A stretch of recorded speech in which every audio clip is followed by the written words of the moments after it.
Good evening and welcome to this edition of JTV. My name is John Albanese. We are here at Foxwoods Fight Night, VinnyPaz's quest for 50.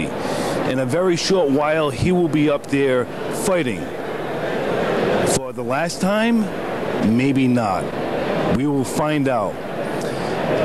Thank you, and back to you guys. Hi, Ed Zolkas here, and you're watching JTV. We're here tonight at the Foxwoods Resort, and we are here tonight with Mr. Peter Manfrino Sr. here, and he is the coach and the here tonight. Trainer for my son. Trainer for his son, Peter Manfrino Jr. And Mr. Manfrino, how are you tonight? I'm doing well. Okay. How's your son feeling tonight, Peter? He's feeling good. We're moving down to junior middleweight, and we'll see how he feels tonight. It shouldn't be a problem. You know, we're fighting a tough opponent, but skill-wise, Peter has many much more better skills than his Tommy Atato, and we should win this fight. It would be a plus if we can knock him out, but he's only been knocked out once, and that was by Jeff Lacey when the kid moved up 2 weights to take a money fight. What has Peter done in order to get ready for this bout? Oh, you know, we work a lot in the gym. I'm always working on fundamentals. You can't stay away from it. You got to stay on them to keep yourself sharp, work the speed. We've got a lot of sparring. We spar with anybody. We spar with Joey Spina, Chad Dawson, just to name a few guys. I mean, anybody who wants to spar, we spar. Mike Andre helped us out from, he's an amateur, Benny Constantino. So, we spar 2 or 3 times a week, sometimes 4 times a week, and that's going to get you that's going to get you sharp. What do you expect from your opponent tonight, your son's opponent? We expect him to come forward. He's a tough kid. He's going to, you know, he comes to fight. He's in tremendous shape, but like I said, he's slow and he gets hit with a lot of punches. So I expect him to eat a lot of hard, quick, fast combinations. And if he goes, he goes. If not, we should be able to. We're in shape to go to 6 to do the thing to walk out victorious. What's in his future? What's in his? As of now, we have a tentative date on the 4th of April again to fight here at Foxwoods. You know, and we're just going to do exactly what we did last year. You know, try to fight 1 month every month or every month and a half, every 2 months, and just get, you know, enough victories, and probably in about a year and a half, we're hoping to, you know, get a title, because actually he's only 21 years old. We're doing it right. We're not fighting no slouches. We're fighting all guys with good records. I mean, they're not the greatest opponents, but they ain't the worst either. I mean, and they're tough. This kid we're fighting today is a tough kid. Great. Prediction tonight? What do you say? Oh, I predict a victory. I hate to say knockout because Atato was so hard to knock out. If it comes, it'll be a plus. But you know, I mean, Peter should look real good tonight. I mean, we're prepared. I don't have any excuses if he doesn't. So you know, he's feeling well. He's in good spirits. He's in tremendous shape, and I'm just going to predict a victory. Great. I understand you have someone you might want to introduce here. I want to introduce when the people from Rhode Island see this gentleman. He's has his first tentative date to box on April 4th with my son. You know, like I said, right now it's tentative. We're going through negotiations. His name is Javon Langford. Javon is a professional football player for the Cincinnati Bengals. He's 2-0 as a professional, and he's coming down. I've been training him now for about 2 weeks, and he's very athletic. He's very strong. He's very willing to work, and we're going to start getting his career going, and he's joined the Manfredo team. Great. What if you had to classify his style? What is he? Is it classic slugger? Or? Well, see, you know, that's the thing. The thing is, when I do what I can get with people, when I can work them, I try to create a boxer. I'm looking for, you know, to be furthest distance away, exposing the least amount of his body, while punching with maximum leverage and not getting hit. If I can accomplish that, which I try to do with most of my fighters, depends how much time I can spend with him before this fight, because like I said, he was with somebody else, and it's hard to break him out of bad habits. But he's a quick, fast learner, tremendous shape. He's a professional athlete, a man, a gentleman. He's an intellectual, like you'll talk to him, you'll hear, and he's a great man to just be around and have around the kids and the fighters that I got in the gym now. Great. So how are you tonight, sir? I'm all right. Yourself, sir? So what do you expect to find? What do you expect to accomplish in your career in boxing? I know you're just starting out, but the transition from football to boxing, what does that entail? What does it mean to you? Well, actually, it means a lot. I mean, boxing is in my family. It's a blood and sport history that runs deep in my blood too. I really love boxing before football, you know, and it just gives me a chance now to have leverage in football to actually, you know, financial leverage to walk away and say, okay, now I'll get with the right people and want to excel in something, you know, that's something that I always really wanted to do. Great. In terms of the transition from boxing, I mean from football to boxing, is there any type of a training transition that you might, what's different? Could you tell our viewing audience? Actually, the overall mental aspect of the game is different. Football, you have a team. In boxing, it's a one-man sport, you know, and I like that Warriors mentality deal there. You know, you go into a zone and you know you can rely on your teammate to help you out, you know, in the battle. But in boxing, you get all the credit. It's not that I'm hungry for all the credit myself and my team that we're going to have here together, but you get credit for your success, you know, of doing it by yourself and not saying a team deal. And when you fail, you get the negative aspects of it too.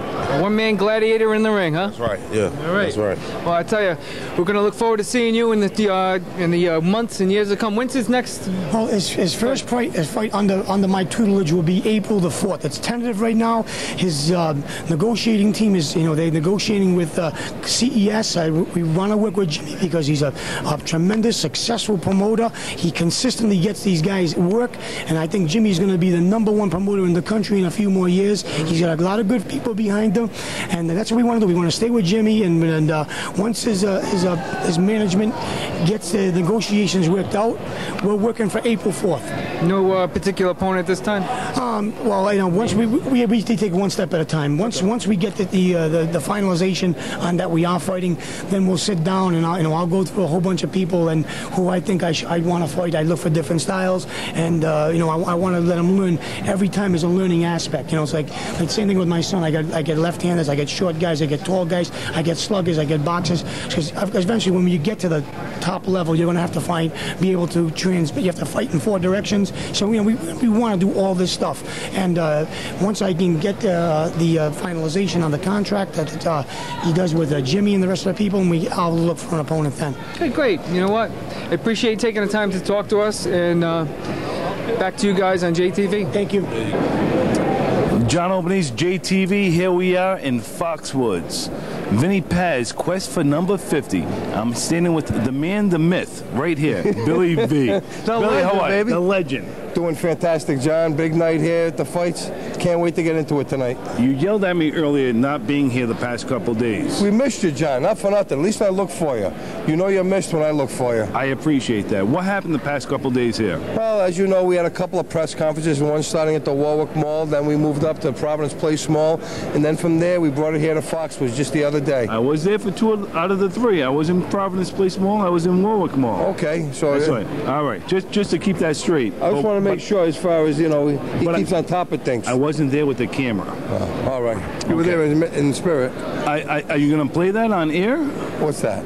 Yeah, we just played that tonight. We played, as a matter of fact, the whole press conference on tonight's show, which was pretty exciting. Okay, for all the viewers, tell us exactly what you do. Well, I host, I'm sure a lot of you people recognize me. I do a program called Billy V Sports Legends. We do one-on-one exclusive interviews with the biggest stars of the world of sports. We've worked with everyone from Mickey Mantle to Yogi Berra all the way down to Jim Kelly or Dick Butkus in the world of football. That is incredible. Who was your best interview by far that you just sit down and say, wow, that was incredible? I'll tell you. If you had to put your finger on one. Well, there was 2, John. Well, there's 2 reasons why this one gentleman is my favorite. One is Yogi Berra. Yogi Berra. Yogi Berra is a regular guy. It's like him hanging out at a regular social club. He comes in.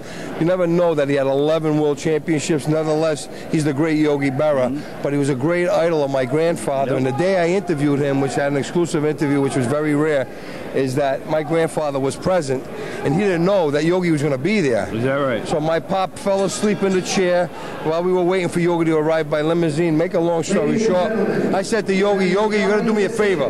Go in and whack the oldest guy into place's arm and say, hey, Angelo, what are you doing here? Sure enough, my grandfather, being the old Italian, was taking a nap, falling asleep, not realizing the fact that Yogi Berra's there. He went, hey, Angelo, what are you doing here? My grandfather woke up. He jumped out of his seat. He couldn't believe that was Yogi Berra. That is incredible. That was a great one. day. What was 2? Well, as far as the other guy was being able to meet my, as far as idol as a sports hero when I was a kid. I'm sure a lot of people recognize Dick Butkus. Okay. One of the meanest guys to play in the NFL, but one of the greatest guys in the world to meet. Sure. So we happened to work with him 3 times, not less one. So that was a lot of fun, you know. And being a kid, you know, my dad died when I was very young, John. My mom taught me how to play football. So sports played a great role in my life by giving me as far as some way of a path in which I'm still in love with today. That's fantastic. Now, do you have any goals of someone that you want to meet and interview? You know what's so funny, John? At this point here, and I'm proud to say, in my career, which is over 10 years now between radio and television, I pretty much worked with over 225 legends from the world of sports. So when you say, is there anyone in particular that I want to meet? Not really. But at the same time, I can tell you one thing. The legends of today are getting real tough to make today. You have guys like Cal Ripken. I feel that Nomar Garcia-Parra has it. Derek Jeter. But you talk about a lot of guys playing the game. I feel a lot of guys play for the love of the game versus, play for the money of the game versus the love of the sport. All right, let me ask you this. Now, when I first started interviewing people, I was nervous as hell. But now I find they're just regular people. Now, do you feel that you lost the glare of people being so high on the, idolized, that, they're just regular people? You know, it's funny you say that. When I met Dick Butkus, it was an emotional time for me. First we did him for radio, and just to be able to have the opportunity to call him at home was real different, because for him to pick up and say, hey, I'm looking for Dick Butkus, says, you got him, was a lot different than going up to him and say, hey, Dick, do you realize what you meant to me most of my life? Growing up with no father, watching you wear that number 51, and being who you are. You know what? I lost a little of that edge when I met him, because he wasn't as flamboyant as I expected him to be. So, yeah, you're right. As far as, sometimes you should leave idols where they belong. Yep. Thank you. So it's been a lot of fun, though. It's been a hell of a ride, baby. Okay, Billy V, I do catch your show, and I think it's a great show, and hopefully you watch JTV every. You know what I do, John? I got to tell you, I got to commend you guys. You're everywhere as well as I was only joking when you talk about, but who's who and what's what in a short period of time. You guys are doing a bang-up job. You got some great exposure. So I got a great crew behind me. Well, at the same time, I like all the guys you got behind you too. All right. And it's back to you guys. Thanks, Bill. Come to fights.